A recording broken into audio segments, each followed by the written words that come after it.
Hey guys, what is up? Welcome back to my channel. If you're new here, my name is Quita. Welcome to my channel. On today's video, I thought I would give you a behind the scenes look at how I set up to film for my videos. So if you saw my Instagram story recently, you already have seen some of this. You know how I film, you know how I set up.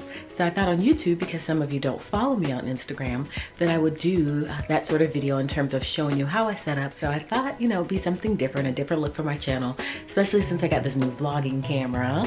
And I'm feeling good about vlogging this whole journey. You guys were very, very receptive to my first video, so it gave me a little bit more confidence to do a little more vlogging. So that's what we're doing today. We are in my craft room.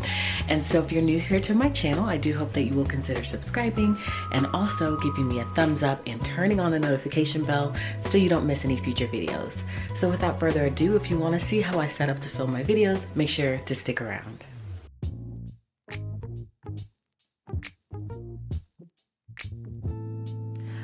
Alright guys, so here is my table where I film. You guys have seen this before, especially if you follow me on Instagram. You have seen this before. And I did also do a tour of my craft room. So many of you have seen my workspace, which I love. It is very much a place where I feel like I can be productive, especially with the whole redo that I did. Feel really good about it. And so I'm gonna show you how I set up, and I'm gonna talk to you a little bit about, I guess, the camera I use and some of the equipment that I use. So basically, let's do the setup part first. As you can see, I've got one light back there that stays there in general, and this also stays here as well. My second light is back here in the corner. So all I literally do is come over, grab the light, and I put it right here. And then I'm going to need two hands. But of course I've got to raise this up, and I need two hands to do that. And then tighten it up down here and make sure that it is pointing in the right direction so that I get the maximum amount of light. So now we're just gonna turn it on, and we're gonna turn on my ring light. All right, and then we've got one more light to turn on back here. Oops, it must not be plugged in. This is where I keep all of my cords and such, guys. It's a little bit messy, but since the position where it's in my craft room, people can't really see it. But sometimes I have so much that needs to be plugged in that I'll have to unplug something in order to plug something in. So I'm gonna unplug that. There we go. And I'm not doing two angles. This is my camera that I do two angles with, which is the Canon SL2. That is my initial camera that I was using before I got my new camera. And so I love that camera, so I'll set it up to do photos because I like the blurry background, and my Canon 80D does that as well.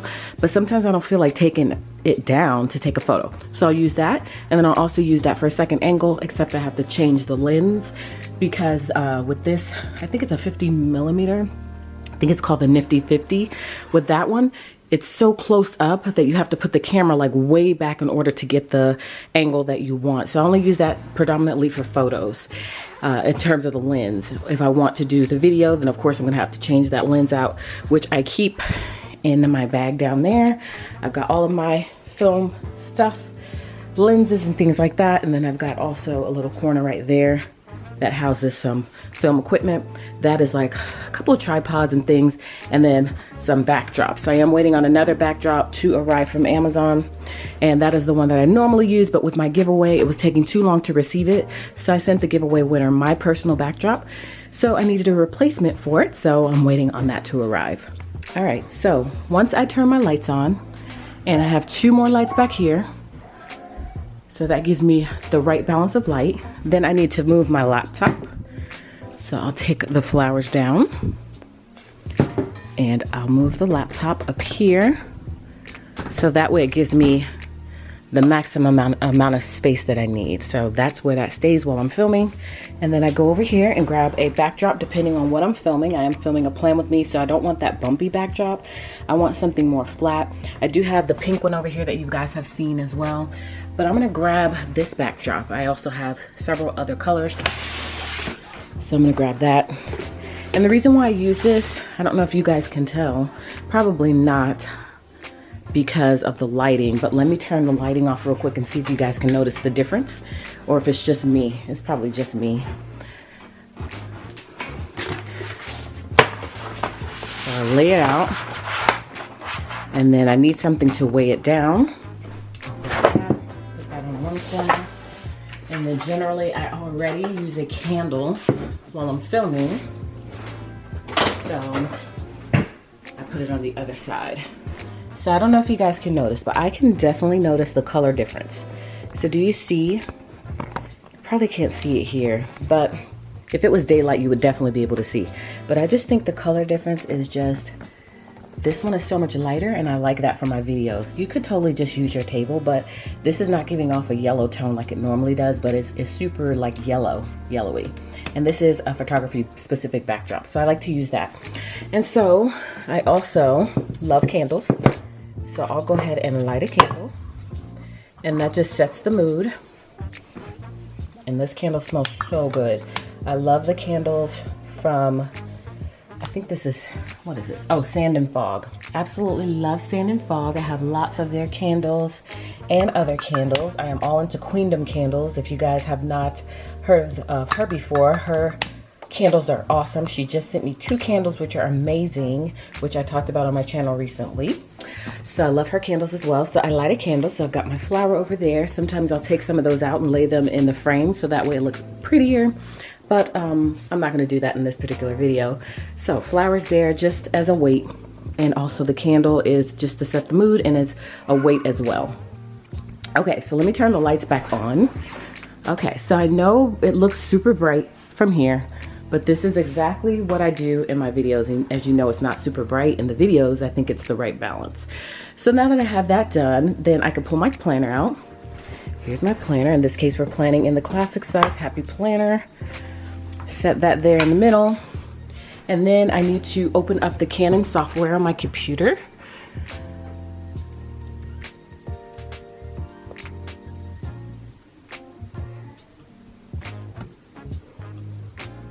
Oh, first I have to turn my camera on. I think that would help.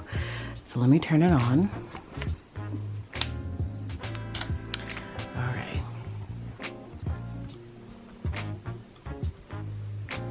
Oh, y'all, I'm all discombobulated and I need to plug the cord up to it. So this is the cord that goes specifically for the Canon connection so that it can connect to your computer. All right, so now I'm ready. All right, y'all. So then I choose remote setting or remote shooting, live view, and I'm all set. Only thing is that I am not completely correctly in the frame. So I will zoom out. And then I might need to turn it a little bit. I'm turning this, pushing it over just a little bit, just to get it correct in the frame. And then I gotta move that over a little bit. And then I think I'm ready to go. Okay, so now we're completely in frame. Lighting looks good, everything looks good. Setup is on point. So that's how I would set up for my video. As you can see, it's not too much involved. You don't need all this equipment either. If it's during the daytime, you could just use natural light, but I just like this setup. I think it just works for me. If you do want to step it up, you definitely want to get 2 box lights or 2 umbrella lights, a ring light. You don't necessarily need the ring light. You really, like I said, don't need any of this, but this is just how I like my videos to look. And then that just lights me up from the back because, of course, it's, you know, you just want the balance of light to be even.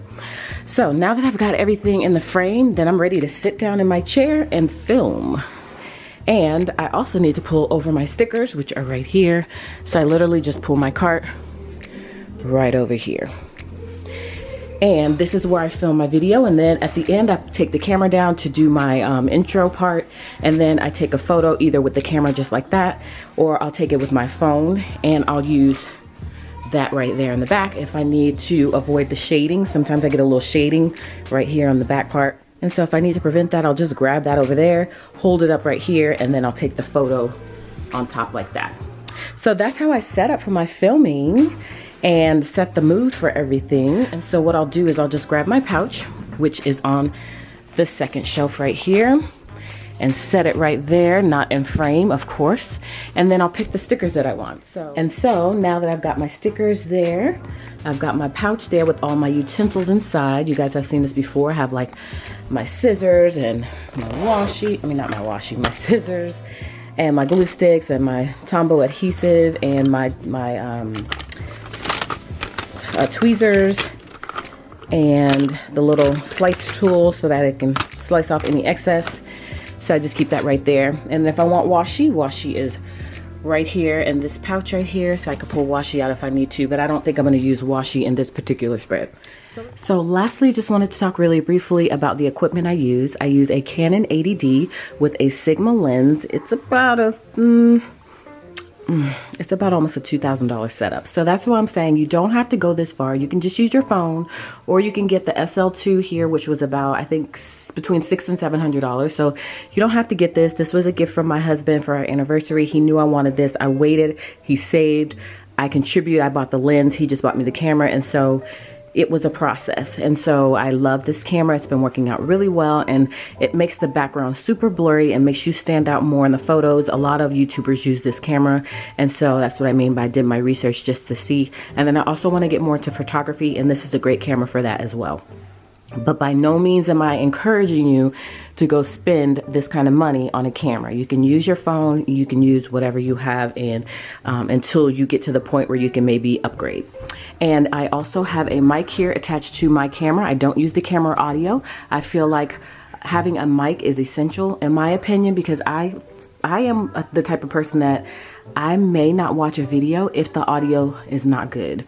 Now, right now I'm filming on my new camera, which is my vlogging camera, which is the Canon GX Mark II, and it doesn't have a place for you to connect any sort of external microphone. So the microphone is at the top here, and so the quality is going to switch over eventually once I start to plan with me, and you'll be able to hear the difference. But this is a little cheapy mic. It was about $20. It's a lapel or a lav mic, and so I just keep it clipped up here. I do have two of these because when I do my Instagram stories, I like having a second one, and I keep that right here in my drawer, and it has my iPhone piece on the end of it already, and so that way I don't have to keep pulling this mic down when I want to do an Instagram story, and the audio quality is still good. So I just keep this here, and then when I'm ready to use it, I just literally shimmy it, and it sits, well, it attaches to my shirt, of course, but then I also have this little weight here in the back, and so I keep this weight nearby, and so that way when I attach it to my shirt so that this doesn't swing into the video, then I just use the weight right here, and I make sure it's not in frame, and then I just literally, it's hard to do this with one hand, and then I put it right there, so that way it stays out of the picture. So that's how it would stay. And so as you can see, it's not obstructing any view. So that's important. And so I would just take this part right here and I would clip it onto my shirt, and we're good to go. Now, if I'm doing a face-to-face video, this camera is coming down and it's gonna sit on that tripod, and it's gonna sit right here, and my chair is gonna be turned that direction. And I'll still have that lav mic attached to me. It's only a matter of where am I gonna position it, because since I'm doing a play with me, you won't see it. But if I'm doing face-to-face, you may see it. So I just put it a little bit lower on my shirt so that it's not in the frame. I'm sure I'm just overthinking that part of it, but I just think it looks cleaner. So lastly, again, I just want to talk to you about the equipment that I use, and audio is very important. So I would definitely invest in a lapel mic if you can. Again, it's about a $20, maybe $22 mic, and I have all the links below just in case you are interested in anything I talked about today. But that's pretty much it. Camera, lighting. I've got 5 pieces of lighting, tripod, of course, and that's pretty much it. Backdrop if you don't want to plan on your table, and all of your planning tools, your planner, and that's pretty much it. So this is everything that I do and set up to film a video, which takes about maybe 5 to 7 minutes tops to get everything all set up. So got my stickers there. Everything is nearby so that I can quickly grab it, and I'm ready to go, y'all. So that is it for this video, guys. As you can see, the spread turned out really super cute, and so all I've got to do now is just clean up my mess, and I try to keep my area within reason as far as what I pull out, and then I go ahead and immediately clean it up right afterwards, so that way I don't have to do anything later. I just try to get it all cleaned up. So next thing I have to do is export the video from the camera. And so that is again where this cord comes into play. It is still connected to my computer. And so all I literally do is just go into a different mode, and then I export the photos and the video, and I go into my Final Cut Pro, which is what I use to edit my videos, and sometimes iMovie, just depends on how I feel. And so once that's done, then I am just editing it, and then I'm gonna upload it to YouTube, and that's it, guys. So that's the video. So hopefully you enjoyed this little glimpse into what I do in terms of how I film my YouTube videos and all that jazz, and you enjoyed it, and you will give me a thumbs up on this video. If you did enjoy it, also consider subscribing to my channel, and also turn the notification bell on so you don't miss any future videos. Thank you again for watching. Hopefully you guys will join me on the next video, in which case I'll see you then.